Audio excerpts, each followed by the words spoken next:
প্রিয় মুসলমান ভাই ও বোনেরা, আপনারা এখন যে ওয়াজখানা শুনবেন মাওলানা নাসিরুল্লাহ চাঁদপুরী সাহেবের সুমধুর কণ্ঠে ধারণকৃত বেহেশতের নিয়ামত।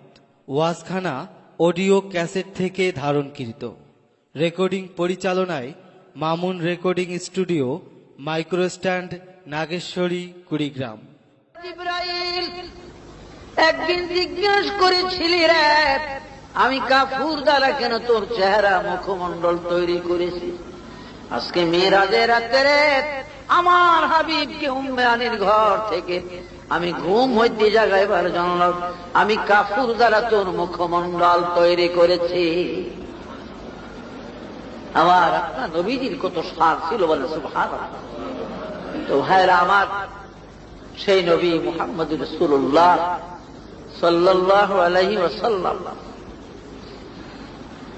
যত নবী দেখেন সমস্ত নবীরাই একদিন মুহাম্মদ সাল্লাল্লাহু আলাইহি ওয়াসাল্লামের উম্মত হয়ে বেহেশতে যাওয়া লাগবে বলে সুবহানাল্লাহ।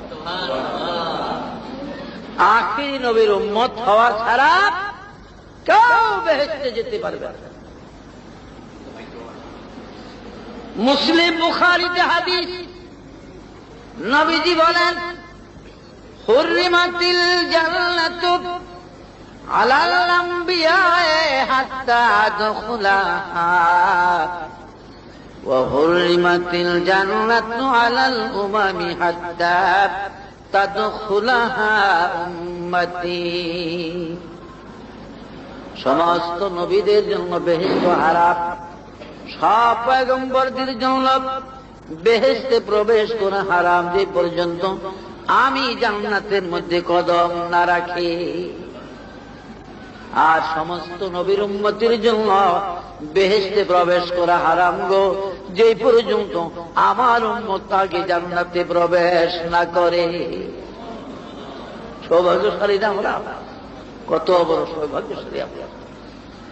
তাই বাবারা আমার, আমাদের কত সহজ, আমরা একটু যদি সামান্য আমল করি, রাসূলের তরিকা মোতাবেক এই ৫ ওয়াক্ত নামাজ যদি আমরা আদায় করি, আর বাকি নফল টফল পারলে পারলাম, সুযোগ হলে নাই, আমাদেরকে কত সহজ আমাদের। কারণ কিয়ামতের মাঠে ২,২৪,০০০ নবী সবাই নাফসি নাফসি বলে চিৎকার দিবে, আল্লাহ আমাকে বাঁচাও, আমাকে বাঁচাও। বড় একটা মুসিবতের জায়গা। দরুল মুখতারের মধ্যে আছে,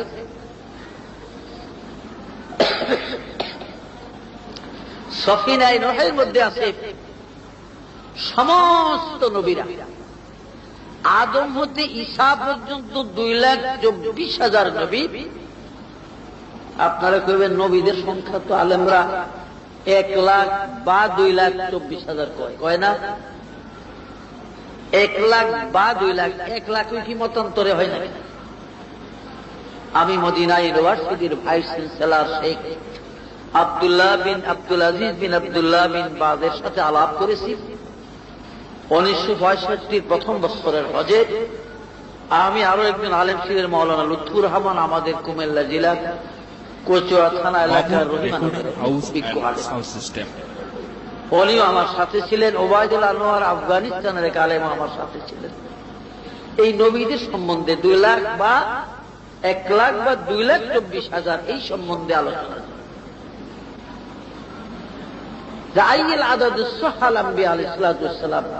নবীদের সংখ্যা কোনটা সত্য?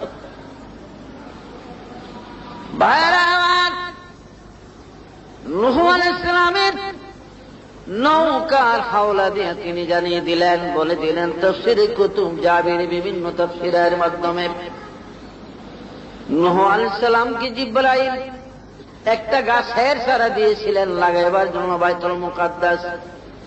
এই গাছের চারাটা লাগাইয়া গাছের বয়স যখন নাকি ৯৫০ বছর হয়, ৯৫০ বছর যখন গাছের বয়স,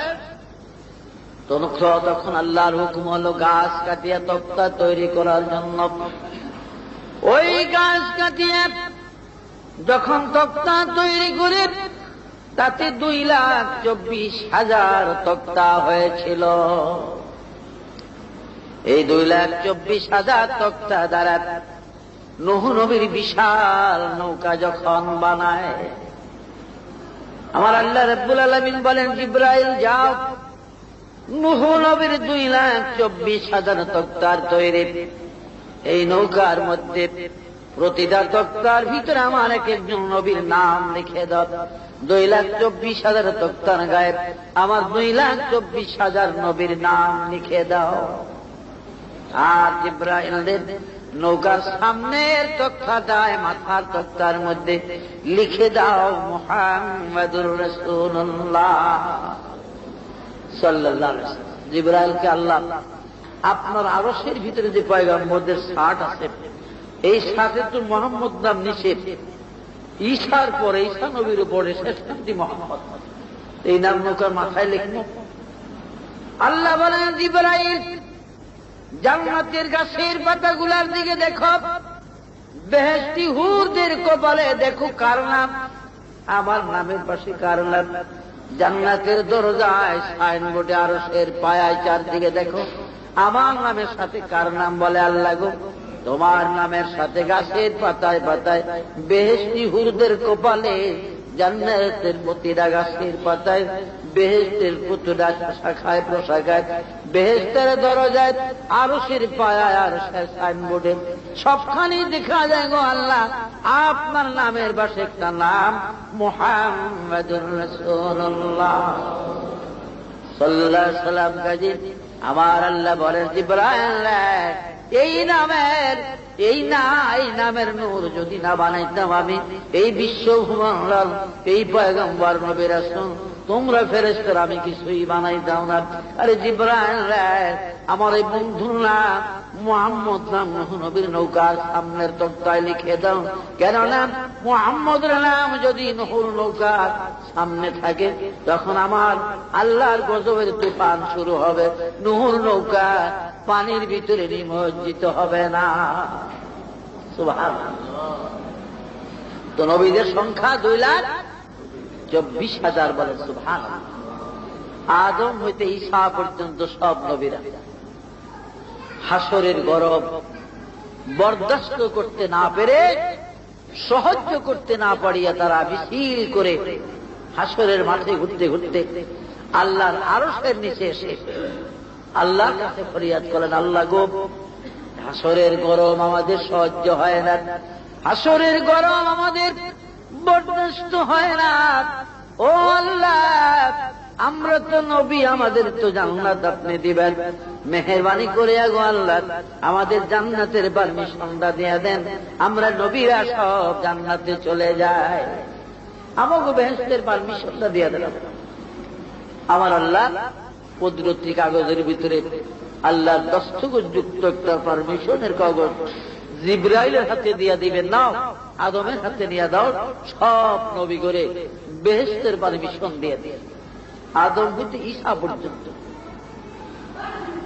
আদম আলাইহিস সালাম আদমের হাতে যখন জিবরাইল পারমিশন দেবেন, এই লন বেহেশতের পারমিশনের, খুশি হইয়া আদম ঈসা নবী পর্যন্ত সব নবীরা তারা জান্নাতুল ফেরদাউসের দরজায় যাবে। রিদওয়ানকে ডাক দিবে, রিদওয়ান রে, ও রিদওয়ান জান্নাতের দরজা খোলো। আমরা হাসরের গরম সহ্য করতে পারি না বিধায়, বরদাস্ত হয় না বিধায় আমরা মাবুদের কাছে দরখাস্ত করেছিলাম জান্নাতের পারমিশনের জন্য। মহান আল্লাহ আমাদেরকে জান্নাতের পারমিশন দিয়েছেন।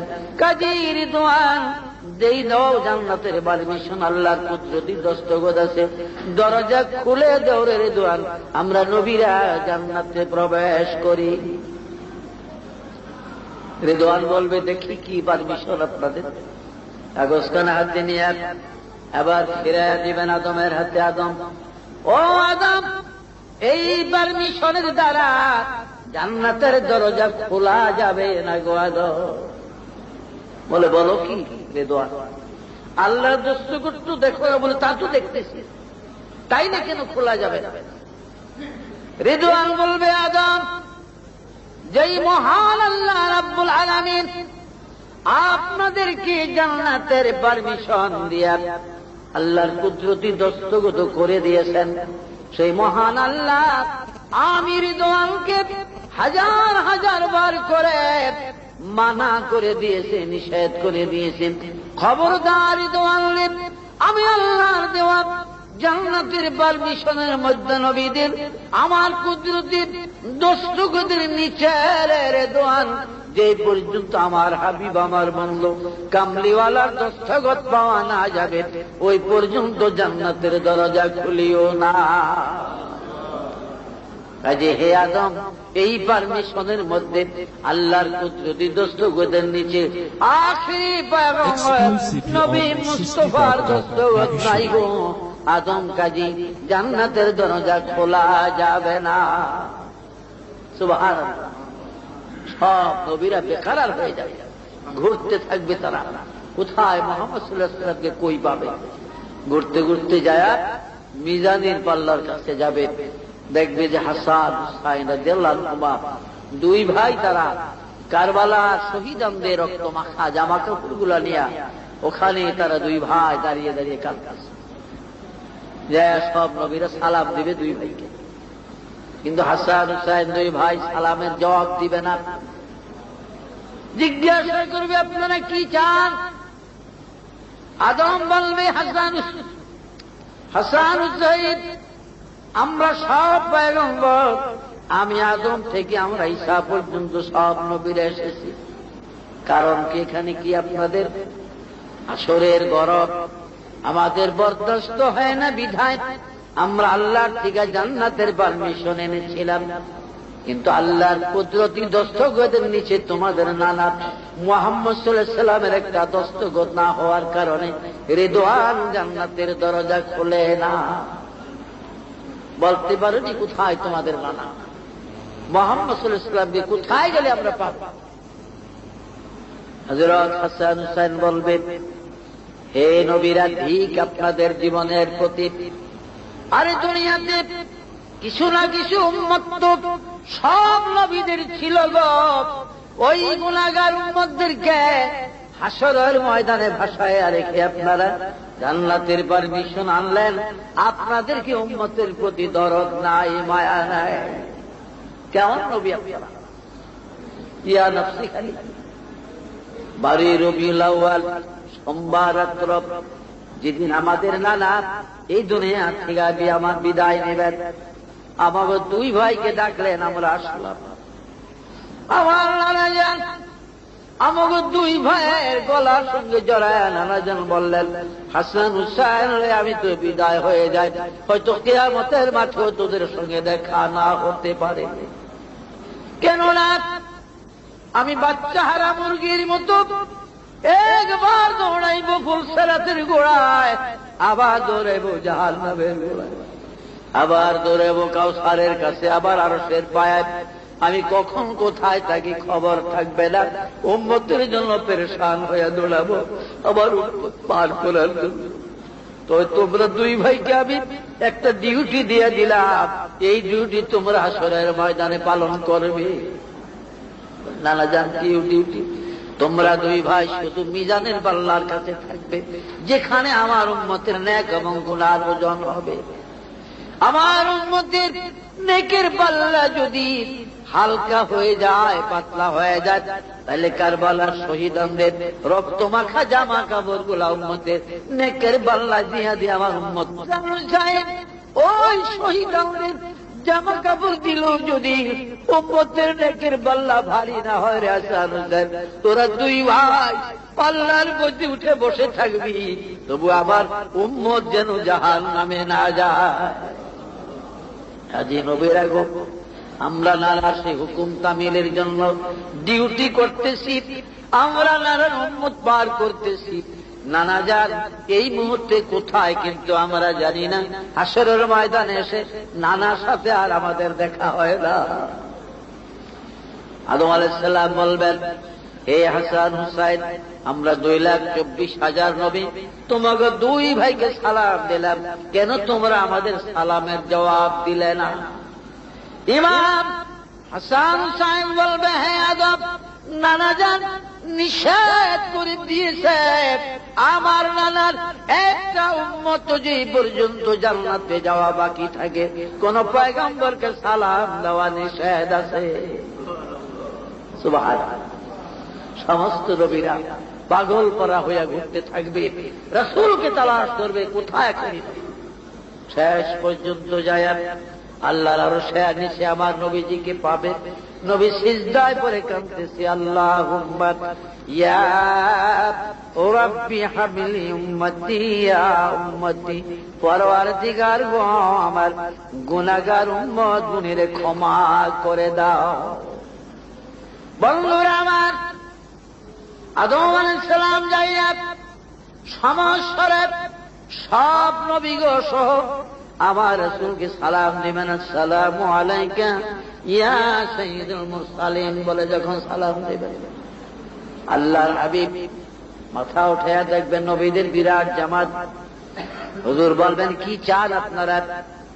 আদম নবী বলবেন, বাবা মুহাম্মদ গো, হাসরের গরম বরদাস্ত হয় না বিধায় আল্লাহর থেকে জান্নাতের পারমিশন এনেছিলাম, কিন্তু আমার আল্লাহর কুদরতি দস্তগদের নিচে তোমার একটা দস্তগত না হওয়ার কারণে একটা দস্তগত দিয়ে দিতে, তাইলে রে দোয়া খুলতো জান্নাতের। রাসূল সাল্লাল্লাহু আলাইহি বলেন, আপনারা কি জানেন না যে হুররিমাতিল জান্নাতু আলাল আম্বিয়া হাত্তা আদখুলাহা, সমস্ত নবীদের জন্য বেহেশতে প্রবেশ করা হারাম যে পর্যন্ত আমি জান্নাতে প্রবেশ না করি। হুররিমাত আলাল উমামি হাত্তা তাদখুলাহা, সব নবীদের জন্য জান্নাতে যাওয়া হারাম যে পর্যন্ত গো আমার উম্মত আগে জান্নাতে না যায়। কাজেই নবীরা জান্নাতের পারমিশন দেওয়া যাবে না, আমার একটা উম্মত যে পর্যন্ত জান্নাতে যাওয়া বাকি থাকে আমি কোন নবীর জান্নাতের পারমিশন দিব না। সুবহানাল্লাহ। আজকে সেই রাসূলের তরিকা ভুলে গেছি, নবীর দিন ভুলে গেছি, নবীর দুরূদ শরীফ পড়তে মজা লাগে না মুসলমান। আর মা ভগ্নীদেরকে বেপরদায় হায়ওয়ানের মতো রাস্তাঘাটে ছেড়ে আসছে না। বউ আপনার ওই ময়মনসিংহ থেকে আসতে, রংপুর থেকে আসতে, যাই হোক, বাসের ভিতরে ক্যাসেট দিছে, বাসের ভিতরে আগে সালাক আছে, আগে সাইদ হিসাবের ক্যাসেট দেয়, নাহলে যুক্তিবাদীর দেয়, নাহলে কোরআন শরীফের তেলাওয়াত দেয়। এটা শেষ হলেই গানের ক্যাসেট লাগিয়ে দেয় বাসের ভিতরে। দূরপাল্লার বাসগুলা রংপুর, দিনাজপুর, চাঁদপুর এক জায়গাতেই দেয়। ক্যাসেটের ভিতরে গান দিচ্ছে এক মহিলা, কি দিছে জানেননি? আহা, দুঃখের কথা, আমার লাউয়ের পিছে লাগছে বৈরাগী, আমার লাউয়ের পিছে লাগছে বৈরাগী। আর লাউয়ের পিছে বলে বৈরাগী লাগছে গানের কাছে। আমি আর কি কমু বাসের মধ্যে বলে, হারামজাদি তুই বোরকা গাও দে তাড়াতাড়ি, তোর বাস নাই ওরা তো গানের ক্যাসেটের ভিতরে। তো বোরকা গাও দে, এই বোরকা ছাড়া থাকলে তোরে শেষ। তো লাউয়ের পিছে তোর বৈরাগী লাগলে বাঁচবি না। হ্যাঁ, মুসলমানের দেশ, লাউয়ের পিছে বলে বৈরাগী লেগে। কাজী বাবারা আমার, মা ভগ্নীদেরকে পর্দা করেন, পর্দা করেন, পর্দা করেন। ফাতেমা রাদিয়াল্লাহু আনহা, হযরত ফাতেমা, খুব সংক্ষেপে বলি, নবীজির ইন্তেকালের পরে রাসূলের রওজা জিয়ারত করতেন। হযরত আয়েশা সিদ্দিকা রাদিয়াল্লাহু আনহা, বিবি আয়েশা গভীর রাত্রে গিয়ে নবীজির কবর জিয়ারত করতেন। আর নিষেধ ছিল হযরত রাসূলুল্লাহ পাকের তরফ থেকে যে এশার নামাজের পরে জান্নাতুল বাকিতে কোন পুরুষরা যাওয়া নিষেধ। জান্নাতুল বাকিতে কোন পুরুষ এশার নামাজের পরে জিয়ারতে যাওয়া নিষেধ, কারণ মহিলারা জিয়ারত করে। আজকাল তখনও ছিল, এখন এই অবস্থা, মেয়েরা জিয়ারত করে। কাজে পুরুষ যায় না ওখানে, পর্দা বা বেপর্দার কোনো প্রশ্নই নাই, বোরকার কোনো প্রশ্নই থাকে না। তথাপিও বিবি আয়েশা রাদিয়াল্লাহু আনহা তিনি উড়না মাথায় দিয়া, চাদর মোড়া দিয়া জিয়ারতে যাইতেন গভীর রাতে। এরপরে তার বাবা আবু বকরের কবর যখন হইল, তখনও তিনি বোরকা গায়ে দিয়া চাদর মোড়া দিয়া যাইতেন। 3 নম্বর কবর ওমরের যখন হল, কেননা রাসূলের রওজা, ওই যে বললাম নবীজির জন্য বোরাক নিয়েছিল জিব্রাইল, উম্মে হানির ঘর থেকে বোরাকে উঠলেন। এই বোরাক প্রথম কদম মক্কা মুআজ্জমার হেরেমের দরজা থেকে দিলেন। এক কদমে 270 মাইল যায় বোরাক দাঁড়ায়। রাত্রিবেলা তো সুন্দর একটা শহর দেখলেন নবীজি। জিগায় জিব্রাইল রে, এটা কোন দেশ, এত সুন্দর ঝলমল করে শহর? বলে হুজুর এটা ইয়াসরিব শহর। কোন ইয়াসরিব? যে ইয়াসরিবের মধ্যে আমার বাবা আব্দুল্লাহর কবর। আমি মার সাথে গিয়েছিলাম 6 বছরের কালে বাবা আব্দুল্লাহর কবর দেখতে ইয়াসরিবের। ফেরার পথে বদরের কিনারে আবওয়া নামক জায়গায় মাকে জীবনের তোরে কবর দিয়া মক্কায় চলে আসি। আজ কোনদিন ইয়াসরিবে যেতে পারি না রে। জিবরিলটা কি সেই ইয়াসরিব? বলে জিহাদ। তাহলে ইয়াসরিবের জমিনে বোরাক রাখার কারণ কি? বলে হুজুর আল্লাহর হুকুম আপনাকে আবার ইয়াসরিবটা চিনিয়ে দেওয়ার জন্য। জিবরাইল বলে হুজুর ইয়া রাসূলুল্লাহ, এই জায়গার নাম তো ইয়াসরিব। নবীজি গো, আপনি মেরাজ থেকে আসিয়া এই মক্কার মানুষের কাছে যখন আপনি মেরাজের কথা আলোচনা করবেন, আবু সুফিয়ান, আবু লাহাব, উতবা, ওয়ালিদ, মুগীরা এরা বিশ্বাস করবে না, আপনাকে অত্যাচার জুলুম করবেন। এমন একদিন আসবে গো রাসূল, এই মাতৃভূমি মক্কা ছেড়ে আপনাকে হিজরত করে ওই ইয়াসরিবের দেশে আসতে হবে, ইয়াসরিবে আসতে হবে। আর রাসূল হে, আজকে তো এই দেশের নাম ইয়াসরিব নবীজি, কিন্তু যেদিন আপনি হিজরত করে ইয়াসরিবে আসবেন সেদিন এই দেশের নাম হবে মদিনা। কিয়ামত পর্যন্ত ইয়াসরিব নামটি পৃথিবীর মানুষেরা ভুলে যাবে, শুধু মদিনা নামই দুনিয়ায় প্রচার থাকবে। মদিনা নাম পৃথিবীর মানুষেরা মনে রাখবে, ইয়াসরিব নাম এক সময় মানুষ ভুলে যাবে। আর ইয়া রাসূলুল্লাহ, আপনার বোরাকটা যে জায়গায় দাঁড়াইছে আপনি জানেন এই জায়গাটা কার জন্য, কার দখল হবে বলে জানি না। বলে ইয়া রাসূলুল্লাহ, হিজরত করে আপনি যখন ইয়াসরিব বাই মদিনায় আসবেন, আপনার বিবিদের জন্য আলাদা আলাদা ঘর হবে, বাড়ি হবে। রাসূল গো, যে জায়গায় আপনার বোরাক দাঁড়াইল এটা আপনার বিবি আয়েশা সিদ্দিকার ঘর হবে, এই জায়গাটাই হবে আয়েশার ঘর। আর বোরাকের পায়ের চারদিকের যে সীমানাটা, এই জায়গাটাই হবে আপনার পবিত্র কবর। এই জায়গাটি আপনার কবর হবে। আপনার ডাইন পাশে 2টা কবর হবে, একটা আপনার সাহাবী আবু বকরের আর একটা ওমরের কবর। আর আপনার বাম পাশে এক কবরের জায়গা খালি থাকবে, এই জায়গায় ঈসা নবীকে কবর দেওয়া হবে। মিশকাত শরীফের জিলদে সানিতে হাদিস আছে, ফায়ুদফানু ফিহে ঈসা আলাইহিস সালাতু ওয়াস সালাম, ওই খালি জায়গার মধ্যে ঈসা নবীকে কবর দেওয়া হবে। ঈসা আবার আসবে দুনিয়াতে, এখন চতুর্থ আকাশে আছে, সশরীরে বলে সুবহানাল্লাহ। তো ভাইরা আমার, বন্ধুরা আমার, হুজুর সাল্লাল্লাহু আলাইহি ওয়াসাল্লাম আল্লাহর হাবিব সরকারে দুজাহান সমস্ত নবীদেরকে বলে দিবেন, হে নবীরা আপনারা চলে যান, আমি জান্নাতের পারমিশন দিতে পারবো না, কারণ আমার একটা উম্মত যে পর্যন্ত জান্নাতে যাওয়া বাকি থাকে গো, আমি কোন নবীদেরকে জান্নাতের পারমিশন দিতে পারবো না। সুবহানাল্লাহ। ভাইরা আমার, হুজুর নূর সাল্লাল্লাহু আলাইহি ওয়াসাল্লাম, রাসূল পাক সাল্লাল্লাহু আলাইহি ওয়াসাল্লাম কত মহব্বত করতেন তিনি হাসান হুসাইনকে। আয়েশা রাদিয়াল্লাহু আনহা হুজুরের কবর জিয়ারত করতেন গভীর রাত্রে জান্নাতুল বাকি। গভীর রাত্রে বোরকা সারা, চাদর গায়ে দিয়ে, উড়না। এরপরে যখন আবু বকরের কবর হয় তখন তিনি বোরকা গায়ে দেন নাই, শুধু চাদর মোড়া দিয়া বা উড়না গায়ে দিয়া জিয়ারতে যাইতেন। কিন্তু 2 বছর খিলাফতির পরে আবু বকর মারা গেলেন, ওমর মদিনার খলিফা হল। 10 বছর শাসন করার পরে ওমর ফারুক যখন ইন্তেকাল করলেন, এবার আবু বকরের পাশে যখন ওমরের কবর হয়, আয়েশা সিদ্দিকা তখন তিনি পূর্ণ বোরকা পরিধান করে রাওজার কাছে যাইতে, পুরা বোরকা। আমগো সোনার বাংলার বান্দরে বোরকা না, কিন্তু যে হাফ বোরকা সামনে যা পুড়াইয়া রাখে এইটা না, বোরকা একদম মাথা হতে পা পর্যন্ত পুরা বোরকা। এখনো আছে পল্লী এলাকায় বৃদ্ধা অনেক মহিলারাই বোরকা পরে, কি বলেন পরে না, শুধু চোখ ছাড়া আর কিছুই দেখা যায় না। এই বোরকা, এই পূর্ণ বোরকা পরিধান করিয়া বিবি আয়েশা সিদ্দিকা রাদিয়াল্লাহু আনহা হুজুরের রাওজা জিয়ারতে গেছে। মদিনার মেয়েরা জিজ্ঞাসা করতে নাই, স্বাগত এতদিন তো আপনি উড়না মাথায় দিয়া চাদর মোড়া দিয়া জিয়ারতে আসতেন, কিন্তু ওমরের কবর হওয়ার পর থেকে দেখি আপনি কেন বোরকা গায়ে দিয়া জিয়ারতে আসেন, কারণ কি? হযরত আয়েশা সিদ্দিকা বলেন, ও মদিনার মেয়েরা, এতদিন কবর ছিল আমার নবীর, রাসূল আমার স্বামী, স্বামীর কাছে মেয়েদের পর্দা লাগে না। তারপরে ছিল বাবার কবর, আবু বকর আমার বাবা, বাবার কাছে মেয়েদের পর্দার প্রয়োজন হয় না।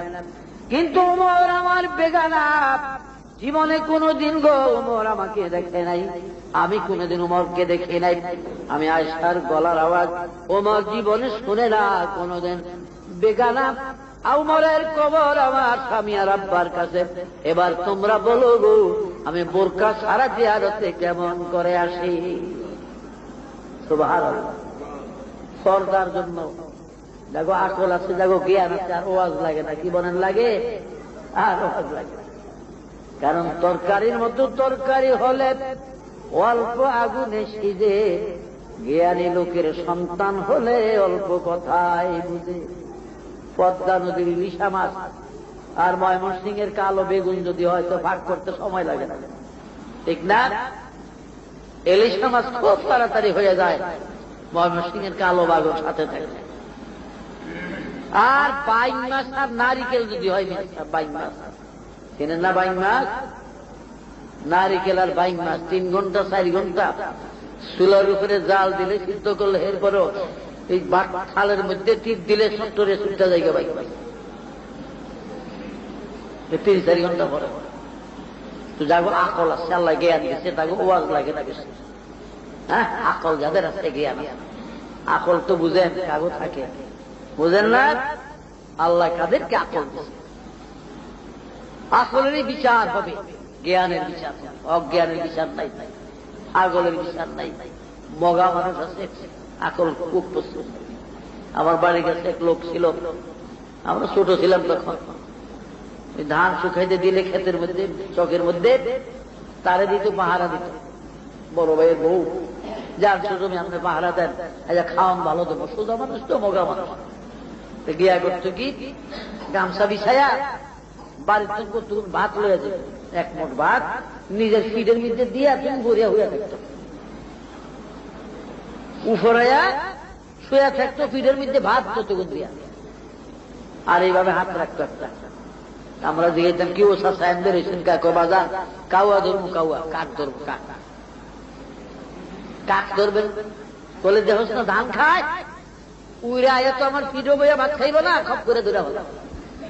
আচ্ছা, হাত রাখতে টানবে, এটা জীবিত মানুষের ফিডের মধ্যে দিছে ভাত, কাক আইব জীবনের ফিডো বইয়া ভাত খাইব? আপনারা পারবেন ফিডো ভাত হইয়া থাকতেন, কাউয়ারে খাওয়াইতেন, তাহলে বোঝা গেল আপনার আকল আছে, আকলেরই বিচার, কি বলেন, ঠিক না? আর যার আকল নাই, আকল ছিল না, আল্লাহ আরে মাফ করে, ব্যাকলের কোন বিচার নাই, পাগলের বিচার। আমাদের 4 বিশির গার্ড করলে গার্ড আসলো রেলওয়ে, তার 2 ছেলে, ছোট ছেলে চাঁদপুর রেলওয়ে, 8 ছেলে হাই স্কুলের হেডমাস্টার, আর বড় ছেলে রেলওয়ের খুব বড় অফিসার ছিলেন, নুরুল ইসলাম, কি ফিএনজির উপরে মারা গেছে কয়েক বছর। এই গার্ডের এক ভয় না ছিল পাগল, এই পাগলের তার আপন ভাইয়ের এক ছেলের এক কই কমে দাও দিয়ে চাঁদপুর পশু হাসপাতালে তুলে বিএনএসপি চক্ষু বাজার চক্ষু হাসপাতালের সামনে তাদের বাড়ি পাই। এই বাড়িতে আপন ভাইয়ের ছেলে 6-7 বছরের বাচ্চার একটা খুব বেশি খালি দাও দাও, কোন কেস লয় না, তারা নিছিল নিয়ে আসে যে মস্তিষ্ক পরীক্ষা করে পাগল, বরং আরো ভালো যারা তারা জরিমানা দিয়ে 3 লাখ টাকার মতো খরচ হয়েছে, পাগলের ছেড়ে দিতে লাগলো। যে তোমরা দাও ছাগলের দেখাইয়া থইছো, বিচার হইবে তোমার। অস্ত্র শস্ত্রের দখল পাগল, লাঠি সোজা দাও কাছে শিশু পাগল, এদের থেকে দূরে রাখতে হয় না এগুলি। কি বলে একটা ওষুধের গায়ে হতে লেখা আছে শিশুদের নাগালের বাইরে রাখো। আপনি পাগলের দেখাইয়া থইবেন দাও কাছে, ছোট বাচ্চারা কি বুঝে এটা? এই জন্য যাদের আকল আছে, যাদের জ্ঞান আছে, আল্লাহর আদালতে তাগই বিচার। এখন আপনি চিন্তা করে দেখেন আপনার আল্লাহ আকল জ্ঞান দেন।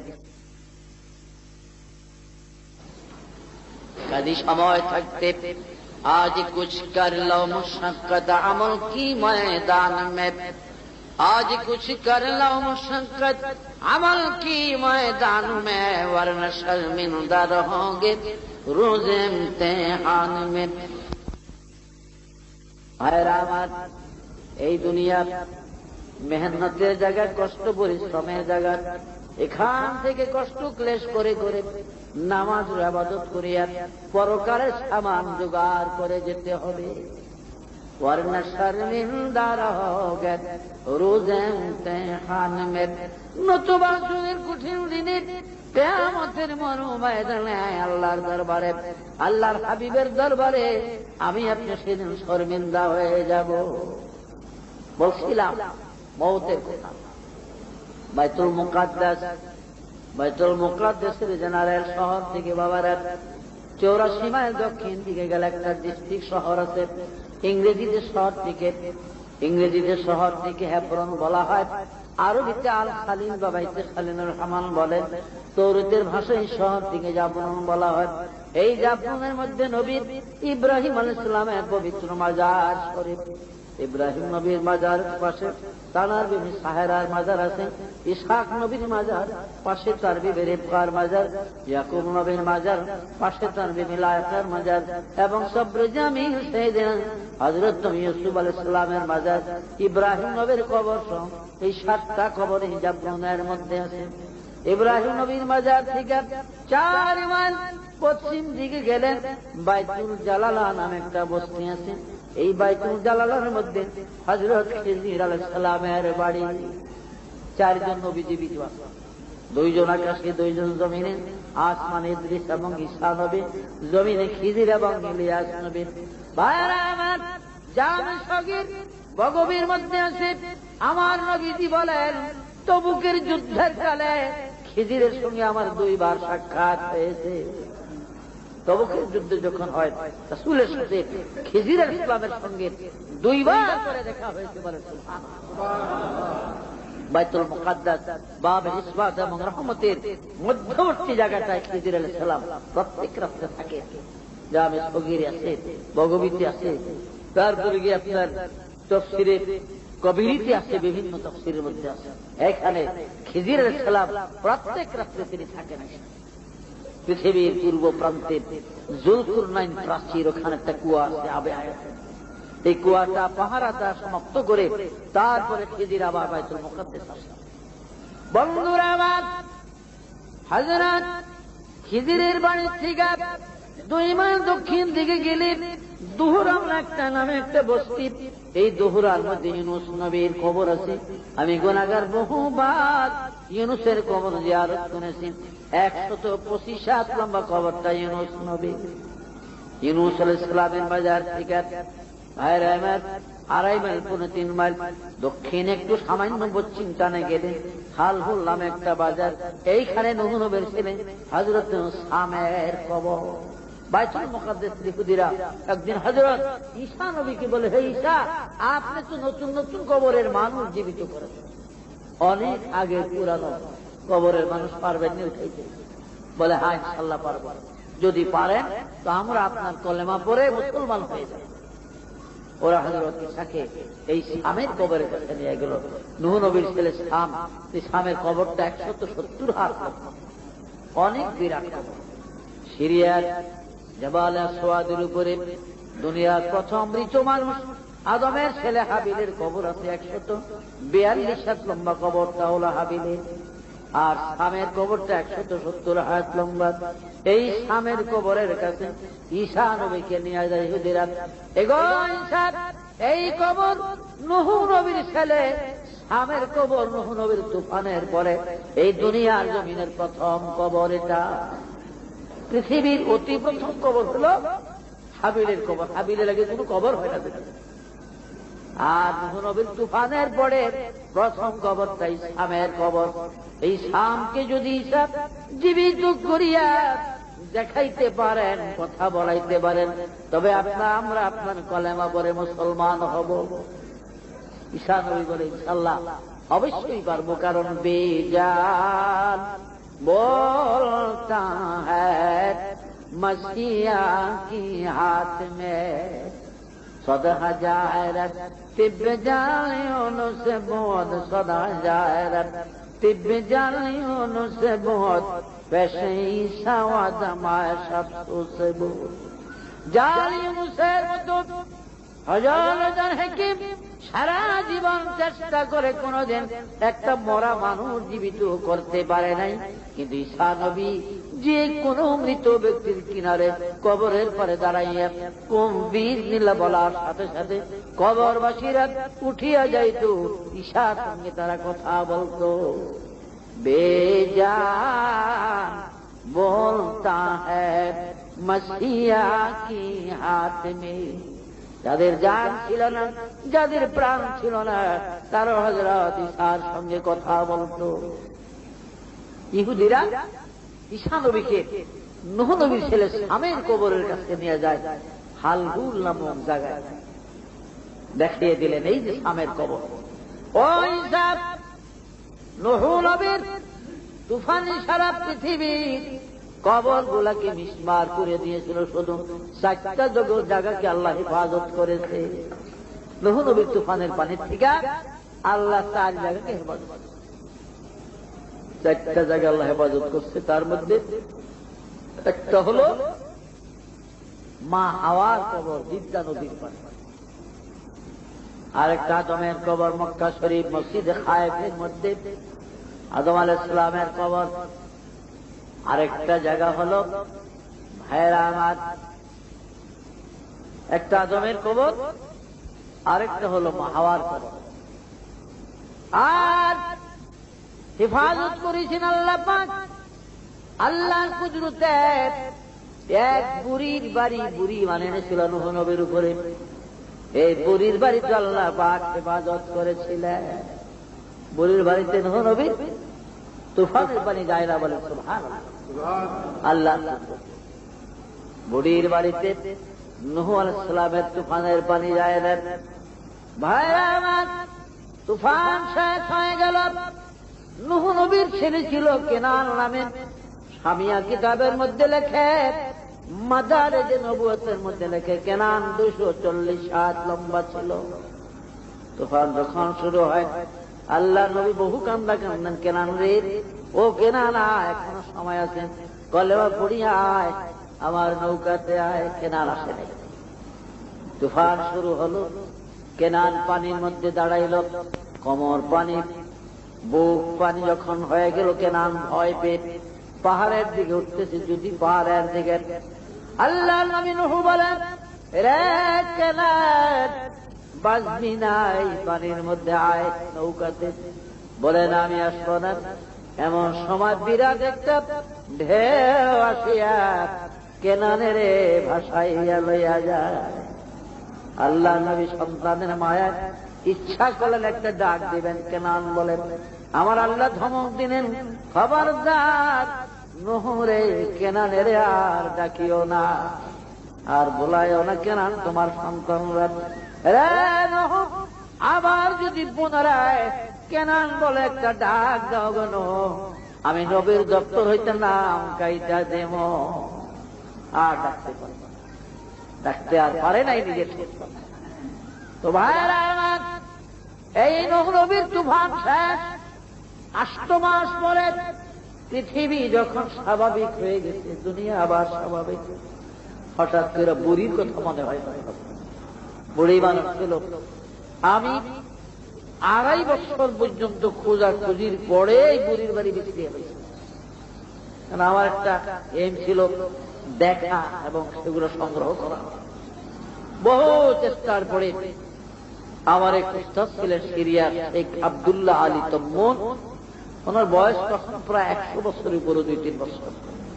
বহুদিন তিনি সিরিয়া মাদ্রাসার শিক্ষক ছিলেন। এরপরে কিছুদিন তিনি ওমর ইউনিভার্সিটির উস্তাদ ছিলেন। তাফসীর মাহবুবুর রহমান পড়াইতেন, ইবনে কাসির পড়াইতেন। ওনার কাছে সন্ধান পেয়েছি হযরত ইউসুফ আলাইহিস সালামের যে কুয়া, যেখানে ইউসুফ আলাইহিস সালামের কুয়ার থেকে পূর্ব দিকে, এখন ইউসুফের কুয়া কোনানো পূর্ব দিক কোন দিকে এটা কি বুঝবেন আপনারা? বহু সময়ের প্রয়োজন। ভাইরা আমার, বাইতুল মুকাদ্দাস থেকে 9 মাইল উত্তর দিকে গেলে একটা মহকুমা শহর, ইংরেজিতে আলেকজান্দ্রিয়া সিটি বলে, আরবিতে মদিনাতুল ইস্কান্দারিয়া বলা হয়। এই ইস্কান্দারিয়ার মধ্যে যুলকারনাইন বাদশার কবর। কোরআনের ভাষায় তাকে যুলকারনাইন বলে, কিতাবের মধ্যে নাম ইস্কান্দার, যুলকারনাইন। তাওরাতের মধ্যে তার নাম খোরেশ, ইনজিলে তার নাম সাইরাস, আর ইংরেজরা তাকে আলেকজান্ডার বলে থাকে। এই বাদশাহ যুলকারনাইন দুনিয়ায় 1600 বছর তিনি হায়াত পেয়েছিলেন। আমারও 14 গোষ্ঠীর হায়াত একত্র করলে ওই বলি 1600 বছর। যত ফাল ফারলাম সব মাগনা। ভাইরা আমার, যুলকারনাইন 1600 বছর হায়াত পেয়েছিলেন। তার একটা মুজিজার ঘোড়া ছিল। সফিনাইনের মধ্যে রাহে হক মওরুদারুল কিতাবে আছে, এই ঘোড়ায় চড়িয়া পৃথিবী জীবনে 2 বার তিনি ভ্রমণ করেছেন। ঘোড়াকে যখন চাবুক মারতেন, আঘাত করতেন, যুলকারনাইনের ঘোড়াটা এক এক কদমে 12,000 মাইল করে চলত। 48 হাত লম্বা কবরটা যুলকারনাইনের। বাদশাহ যুলকারনাইনের মাজার ইস্কান্দারিয়া শহর থেকে 116 মাইল উত্তর দিকে গেলে নাবলেস নামে একটা শহর আছে। টাইটেল যারা পড়েছেন লুবাবুত তারিখের মধ্যে নাবলেসের নাম উল্লেখ আছে। এই নাবলেসের পূর্ব দিকে কালিয়াতুল বালাকা নামে একটা গ্রাম আছে। এই বালাকার কথা লুবাবুত তারিখের মধ্যে আছে। এইখানে বীর ইয়াকুব নামে একটা কুয়া আছে। এই কুয়াটির কথা লুবাবুত তারিখের মধ্যে আছে। কুয়াটা কিভাবে? ইউসুফ নবীর ভাইরা আমার, এই নাবলেস থেকে বালাকা থেকে 12 মাইল উত্তর দিকে হলো কেনান। কেনান থেকে 19 মাইল উত্তর পশ্চিম দিকে এইখানে জিনিন নামে একটা জঙ্গল ছিল। আগে গাবাতুল জিনিন ছিল, জঙ্গল জিনিন, গাবা জঙ্গলকে বলে। বর্তমানে এটাকে মান্তিকাতুল জিনিন বলা হয়। বর্তমানে জিনিন একটা থানা শহর হয়েছে, সব থানা। এই জিনিনের ভিতরে ইউসুফ নবীর কুয়া আছে বাবা। এইখানে ভাইয়েরা ইউসুফ নবীকে কুয়ায় ফেলে দিয়েছিল। ইউসুফ নবীর কুয়ায় নামতে আগে সিঁড়ি মিড়ি ছিল কিনা জানি না, এখন 34টা সিঁড়ি আছে, পাথরের তৈরি সিঁড়ি। এগুলা ইরাকের বাদশা ফয়সলে গাজীর সময় বানিয়ে দিচ্ছে। বর্তমানে ইলেকট্রিসিটি আছে, কারেন্ট আছে, নিচে গিয়ে বাতি গতিতে দেখা যায়। ফয়সলে গাজী বর্তমান ইরাকের বাদশাহ সাদ্দাম হোসেন। তার আগের বাদশাহ ছিলেন আহমদ হাসান আল বাকারা। তার আগের বাদশাহ ছিলেন আব্দুর রহমান আরিফ। তার আগের বাদশাহ ছিলেন আব্দুল সালাম আরিফ। তার আগের বাদশাহ ছিলেন করিম কাসেদ। করিম কাসেদের আগের বাদশাহ ছিলেন ফয়সলে গাজী। 19 বছর বয়সে তিনি ইরাকের বাদশাহ হইয়া 51 বছর পর্যন্ত ইরাক শাসন করেছিলেন। 51 বছর পরে ফয়সলে গাজী একদিন গভীর রাত্রে হিরে একটা কম্বল গায়ে দিয়া এই বাগদাদের রাজত্বের কবলে লাথি মেরে তিনি জঙ্গলের ফকির হয়ে চলে যায়। ইব্রাহিম আদা বল্লভের মতো ফকির হয়ে চলে গেলেন। সত্যি তিনি একজন প্রথম শ্রেণীর আল্লাহর ওলি হয়েছিলেন বলে সুবহানাল্লাহ।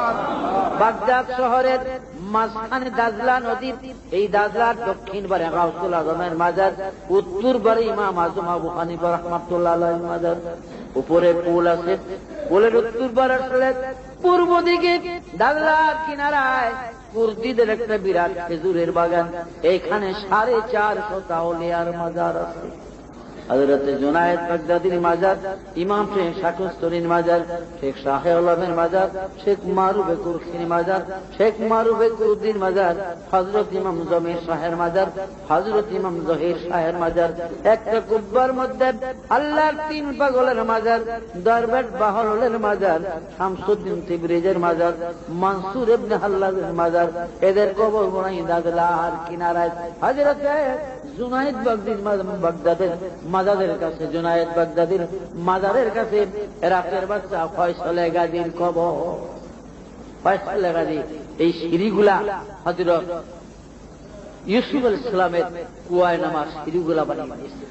ইউসুফ আলাইহিস সালামের কুয়ার থেকে 1.5 থেকে 2.5 মাইল সোজা পূর্ব দিকে এইখানে রফি দিয়া করে বস্তির ভিতরে বিলাল রাদিয়াল্লাহু আনহু 3 বছর তিনি নির্বাসন ছিলেন। নবীজির ইন্তেকালে বেহুশ অবস্থায় চলে গেছে। ইবালালের মসজিদের পাশেই বাবা সামান্য আধা মাইল হবে কালকেলিয়া নামে বস্তি পূর্ব দিকে। এই বস্তির বাসিন্দা ছিলেন ওই বৃদ্ধা মহিলা যে নূহ নবীর উপর ঈমান আনছিল। বলেন সুবহানাল্লাহ। 8 মাস পরে তুফান শেষ, পৃথিবী স্বাভাবিক। হঠাৎ একদিন বুড়ির কথা মনে হয়, একটা দুধ দিলেন বুড়ির বাড়ির দিয়ে নূহ নবী। যা দেখে বুড়ি রুটি বানাইতে আছে, রুটি থুয়া দাঁড়িয়ে দাঁড়াইছে। হুজুর কি খবর, কবে তুফান? তুফান কবে হবে? আমার নিচে আইছে। কি জবাব দিবেন নবী? সঙ্গে সঙ্গে নূহ নবী সিজদায় পড়ে কাঁদলে, আল্লাহ পানি দিয়ে সারা পৃথিবী ধ্বংস করে দিলা। 240 হাত লম্বা আমার সন্তান কেনালের ভাষায় নিয়ে গেল। আল্লাহ গো, এই বুড়ির ঘর বাড়ি কেমন করে তুমি হেফাজত করলে? আওয়াজ আসলো, নূহ রে, তুমি যদিও বুড়িরে ভুলে গেছো, কিন্তু আমি আল্লাহ বুড়িরে ভুলি না। আমি ভুলি না। তো ভাইরা আমার, দুনিয়ার সব যদি দুশ্মন হয়, सारे दुनिया हो मुखालिफ फिर न कुछ नुकसान है। सारे दुनिया हो मुखालिफ फिर न कुछ नुकसान है। डर नहीं कुछ गम नहीं कुछ रहमते रहमान है। सारा दुनिया যদি আমার দুশমন হয় আর আল্লাহ যদি আমাকে ভালোবাসে, কোন অসুবিধা আছে? মসজিদে আসতে হবে, নামাজ পড়তে হবে, রাসূলের তরিকা অনুযায়ী জীবন যাপন করতে হবে। কি বলেন, ঠিক না? শেষ করতেছি। ঈসা নবীর কবরে, ঈসা নবী কে নেওয়া হলো সামের কবরের কাছে জীবিত করার জন্য। যেহেতু নূহ নবীর তুফানের পরে এটা প্রথম কবর। সামের কবরের কাছে দাঁড়াইলেন ঈসা নবী, ডাক দিলেন, ইয়া সাম ইবনে নূহ কুম বিইذنিল্লাহ। ও নূহ নবীর ছেলে সাম, আমগো আল্লাহর হুকুমে আপনি কবর থেকে উঠে যান। একবার দেখতে উঠে না, দ্বিতীয়বার উঠে না। ঈসা নবী ঘাবড়ে গেলেন, ইহুদিরা তলোয়ার এইভাবে দাঁড়িয়ে রয়েছে। তৃতীয়বার না উঠলেই ওনার উপর আক্রমণ করে। আল্লাহর উপর ভরসা করে হযরত ঈসা এবার তৃতীয়বারে ডাক দিলেন, ইয়া সাম ইবনে নূহ কুম বিইذنিল্লাহ। নূহ নবীর ছেলে সাম, আমি ঈসা তোমাকে ডাকি গো, আল্লাহর হুকুমে কবরতে উঠে যাও। সাথে সাথে সাথে সাথে সামের এই সিনা পর্যন্ত ভাসিয়া উঠে জমিনের উপরে থরথর করে শরীরটা কাঁপতেছে। ঈসা নবী দেখে সামের শরীর কাঁপে। জিজ্ঞাসা করলেন, সাম, এই কবরে কতদিন ধরে আপনি? সাম বলে, ঈসা রে, আজকে 4000 বছর আমি এই কবরের বাসিন্দা। বুখারী শরীফে 4000 বছরের কথা উল্লেখ আছে। আমি আর 4000 বছর এই কবরের বাসিন্দা। ঈসা নবী জিজ্ঞাসা করে, সাম গো, শরীর কেমন করিয়া কাঁপে কেন? আপনার কম্পন কেন? কেন কাঁপতেছে? সাম বলে, ঈসা রে, 4000 বছর পূর্বে আজরাইল যেদিন আমার সিনার ভিতরে হাত ঢুকায়া রুহটা টানিয়া টানিয়া বাহির করে, রে ঈসা, মৌতের যে কম্পন আমার এসেছিল, ওই মৃত্যুর কম্পন রয়েছে। 4000 বছর পরও মৌতের কম্পন আমার যায় না। হযরত ঈসা নবী দেখে সামের দাড়িগুলি পাকনা, মাথার চুলগুলো সব পাকা। জিজ্ঞাসা করে, সাম, নূহ নবী আপনার বাবা 1400 বছর হায়াত পাইল, একটা দাড়ি পাকে নাই, চুল দাড়ি। আদম 1000 বছর হায়াত পাইছে, একটা দাড়ি চুল পাকে নাই। আপনি তো নূহ নবীর অনেক পরের মানুষ, আপনার দাড়িগুলা তো কালো থাকবার কথা। কারণ সামগত এই পৃথিবীর জমিনে দাড়ি প্রথম সাদা হয় ইব্রাহিম আলাইহিস সালামের। ইব্রাহিম নবীর দাড়ি প্রথম পাকে বা সাদা হয়। ইব্রাহিমের আগে যারা মানুষ তাদের তো দাড়ি কালো থাকবার কথা। আপনি তো ইব্রাহিমের বহু পূর্বের লোক, আপনার দাড়ি তো কালো থাকবে, কিন্তু দাড়িগুলা সাদা, তার কারণ কি? এবার সাম চিৎকার দিয়া দিয়া কান্দে আর বলি, সারে তুমি যখন আমার কবরের কিনারে দাঁড়ায়া আমার সাম বলিয়া ডাক দিয়েছ, আমি মনে করেছি বুঝি হাসরের ময়দান কায়েম হয়ে গেছে, কিয়ামতের হিসাব কিতাবের দিন এসে গেছে। এই জন্য আমার হিসাব কিয়ামতের ভয়ে, হাসরের হিসাব কিতাবের ডরে আমি সামের কালো দাড়িগুলি সাদা হয়ে গেছে। কাজে বন্ধুরা আমার, মৌতকে ভয় করে না, মৌত করতাম দরুন সমঝ মৌত হরদম করিব, তুমকো মহলত না দি যায় লভিলানে কে লিয়ে। সব সময় মৃত্যুর জন্য আমাদের প্রস্তুত থাকতে হবে। আল্লাহ পাক আমাদের ঈমানকে মজবুত করে দেন। আল্লাহ আমাদেরকে মৌতের সামান জোগাড় করার তৌফিক দেন। আমরা মৃত্যুর পথের যাত্রী সবাই, কি বলে ঠিক না? সবাই আমরা মৃত্যু ভক্তের যাত্রী। রাসূল পাক সাহাবীরা তারা শোয়ার সময় দায় দাবি ছেড়ে দিত, মাফ সাফ করে দিও বিবির কাছে, স্বামী মাফ চাইতো স্বামীর কাছে, স্ত্রী মাফ চাইতো। তাহলে আমি ঘুমের মধ্যে মরে যাই, তাহলে আমি সকালে মাফ পাওয়ার ক্ষমতা রাখবো। এই ছিল তাদের তরিকা। ওয়া আখির দাওয়ানা আনিল হামদুলিল্লাহি রাব্বিল আলামিন। বাঁচলে আবার দেখা হবে, আমার জন্য দোয়া করবেন। সংক্ষেপে মুনাজাত করি, আল্লাহুম্মা আমিন। রব্বানা যালামনা আনফুসানা ওয়া ইল্লাম তাগফির লানা ওয়া তারহামনা লানাকুনান্না মিনাল খাসিরিন। রাব্বিরহামহুমা কামা রাব্বায়ানি সাগীরা। রাব্বিরহামহুমা কামা রাব্বায়ানি সাগীরা। রাব্বিরহামহুমা কামা রাব্বায়ানি সাগীরা। আল্লাহ গো, বাদ মাগরিব থেকে এতক্ষণ পর্যন্ত কোরআন ও হাদিসের মাধ্যমে নবীদের, সাহাবীদের, পীর বুজুর্গানের জীবনের প্রতি আলোচনা করো। আল্লাহ এর ভুল বেয়াদবি মাফ করিয়া দিয়েন। এর হাদিয়া সওয়াব আল্লাহ আমাদের মা আমাদের তরফ থেকে, এই মাহফিল কমিটির পক্ষ থেকে, এলাকার পক্ষ থেকে সোনার মদিনায় নবীর রওজাকে পৌঁছিয়ে দিয়েন। রাসূল পাকের আলো আওলাদ আজওয়াজে মুতাহহারা সাহাবায়ে কেরাম আজমান দারোয়ায় পৌঁছিয়ে দিন। আল্লাহ ও আল্লাহ, আমাদের কারো মা নাই গো, কারো বাবা নাই দুনিয়ায়, কারো ভাই নাই, বোন নাই, কারো দাদা দাদি নাই। একদিন তো তারা এই দেশে ছিল, এই ঘর বাড়িতে তারা থাকতো। আজকের এই সবে বরাতের দিন এর বহু তারা অতিবাহিত করেছে, আমোদ ভর্তি করেছে। আজকে তারা অন্ধকার কবরে তীরে বাসন লাগো। আল্লাহ তাদের কবরগুলি জান্নাতের বাগান বানায়া দিও। আমাদের মা বাবার কবর জান্নাতের বাগান করে দিও। আল্লাহ নামাজি করে নামাজি বানায়া দিও। বেরোজাদারকে রোজা রাখার তৌফিক দিও। বেপরদা মা বোনের গোবরদানে শীত করে দিও। আজকে সবে বরাতের পবিত্র রাত্রে এই কুতুবখানি এলাকার প্রত্যেক মুসলমান নরনারীকে আল্লাহ তুমি ওলিও কুতুব বানায়া দিও। আল্লাহ আল্লাহ প্রত্যেকে দিন রাত ভরে দিও, মুত্তাকিন বানায়া দিও। আর মাবুদ, ও মাবুদ, জানি না গো জীবনের কোন দিন জানি মৌত আমাদের সামনে আসবে।